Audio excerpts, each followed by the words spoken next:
সন্দেশখালীর ঘটনায় গ্রেপ্তার আইএসএফ নেত্রী নিউটাউন থেকে গ্রেপ্তার জুবি সাহা নামে এক আইএসএফ নেত্রী এবং সন্দেশখালী থানার পুলিশ হিংসার প্ররোচনার এবং বেআইনি জমায়েতের অভিযোগে তাকে গ্রেপ্তার করেছে। সন্দেশখালীতে গ্রেপ্তার করা হয়েছে আইএসএফ নেত্রী জুবি সাহাকে। আমাদের সঙ্গে রয়েছেন আমাদের প্রতিনিধি সঞ্জিত চক্রবর্তী রয়েছেন আমাদের সঙ্গে। সঞ্জিত, জুবি সাহাকে কেন গ্রেপ্তার করা হয়েছে কি জানতে পারছো? তার বিরুদ্ধে বিশেষ করে রাজ্য কমিটি আইএসএফ এর সদস্য তথা আইএসএফ নেত্রী জুবি সাহার বিরুদ্ধে সন্দেশখালীতে গিয়ে অর্থাৎ 144 ধারা একদিকে অমান্য করা, অন্যদিকে বেআইনি জমায়েত, হিংসায় প্ররোচনা দেওয়া এবং পাশাপাশি গ্রামবাসীকে সংগঠিত করে এলাকায় উত্তপ প্রচারণ অত উত্তেজনা তৈরি করা, এই সবটাই অভিযোগ রয়েছে জুবি সাহার বিরুদ্ধে। এই জুবি সাহাকে সল্টলেকের একটি ফ্ল্যাট থেকে গ্রেপ্তার করে সন্দেশখালী থানার পুলিশ।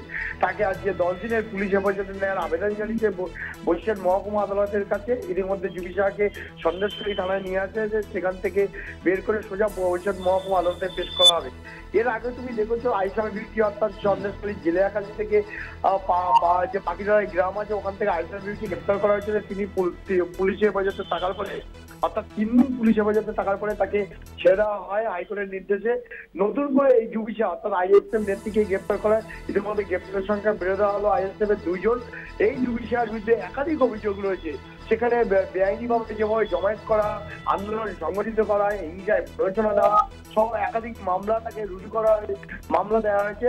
অর্থাৎ তাকে আজকে হেফাজতে পেতে চাইছে সন্দেশখালী থানার পুলিশ। এর বিরুদ্ধে আর কোনো বড় মাথা আছে কিনা, অর্থাৎ আর কোনো কেউ আছে কিনা আইএসএফ সেটাও তদন্তকারীরা একবার দেখে নিতে চাইছে। আজকে যখন পুলিশ হেফাজতে নেবে সন্দেশখালী থানার পুলিশ, তাকে তদন্ত করে নতুন করে তথ্য আছে কিনা সন্দেশখালী কাণ্ডে সেটাও তদন্তকারীরা একবার দেখে নিতে চাইছে। সুদীপ্ত, বেশ ধন্যবাদ সঞ্জিত। তোমায় আমাদের সঙ্গে ছিলেন আমাদের প্রতিনিধি সঞ্জিত চক্রবর্তী। আপনাদের আরো একবার জানিয়ে রাখি, হিংসায় প্ররোচনায় এবং বেআইনি জমায়েতের অভিযোগে গ্রেপ্তার করা হয়েছে আয়েশা বিবিকে। আমাদের সঙ্গে রয়েছেন আমাদের প্রতিনিধি সুমন শিকদার রয়েছেন আমাদের সঙ্গে। সুমন, ঠিক তাকে গ্রেপ্তার করা হয়েছে অর্থাৎ জুবি সাহাকে গ্রেপ্তার করা হয়েছে, ঠিক কখন তাকে গ্রেপ্তার করা হলো এবং কি অভিযোগে গ্রেপ্তার করা হলো এক্স্যাক্টলি? দেখো, সন্দেশখালীর ঘটনায় প্ররোচনা দেওয়ার অভিযোগে আইএসএফ নেত্রী নাতাশা খানের যে নিউ টাউনের বাড়ি, সেই বাড়িতে কিন্তু গতকাল দুপুর 3টে নাগাদ বিধাননগরের গোয়েন্দা বিভাগ ও ব্যারাকপুরের গোয়েন্দা বিভাগ তারা কিন্তু এই নিউ টাউনের CC7 যে বিদ্যাধরী আবাসন, সেই আবাসনে আসেন। তা পুলিশ সূত্রে খবর যে সন্দেশখালী এই যে প্ররোচনা দেওয়ার অভিযোগে নাতাশা খান, জুহি সাহা, সায়ন দাস সহ একাধিক যে আইএসএফ নেতৃত্বের বিরুদ্ধে, সেই কারণেই কিন্তু এই বিধাননগর পুলিশ ও ব্যারাকপুর কমিশনারেট যৌথভাবে উপস্থিত হয় এবং নাতাশা খানের যে বাড়িতে তল্লাশি অভিযান চালানোর কথা বলে। এবং এই নাতাশা খান তিনি কিন্তু এই আবাসনের 4 তলায় থাকতেন। তারপরে নাতাশা খান সোশ্যাল মিডিয়ায় লাইভ করে জানান যে তার ফ্ল্যাটে পুলিশ আসলেও তারা ইউনিফর্মে ছিল না, যেটা নাতাশা খান অভিযোগ করে। সে কারণে কিন্তু তাদেরকে ফ্ল্যাটের ভিতরে প্রবেশ করতে দেওয়া হচ্ছিল না।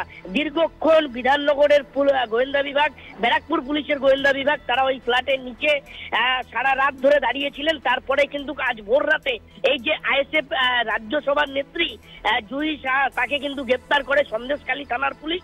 অবশেষে সন্দেশখালী থানার পুলিশ তাকে গ্রেপ্তার করে আজ ভোরবেলায় তাকে গ্রেপ্তার করে নিয়ে যাওয়া হয়েছে সন্দেশখালীর উদ্দেশ্যে। আজ তাকে কিন্তু বসিরহাট আদালতে তোলা হবে। ধন্যবাদ সুমন। তোমায় আমাদের সঙ্গে ছিলেন আমাদের প্রতিনিধি সুমন শিকদার। নিউ টাউন থেকে গ্রেপ্তার জুবি সাহাকে এর আগে আয়েশা বিবিকে গ্রেপ্তার করা হয়েছিল, তাকে জামিন দেওয়া হয়েছে। আর তারপরেই আইএসএফ এর আরও এক নেত্রীকে গ্রেপ্তার করা হলো, যার নাম জুবি সাহা। গ্রেপ্তার করেছে সন্দেশখালী থানার পুলিশ। হিংসার প্ররোচনা এবং বেআইনি জমায়েতের অভিযোগে তাকে গ্রেপ্তার করা হয়েছে।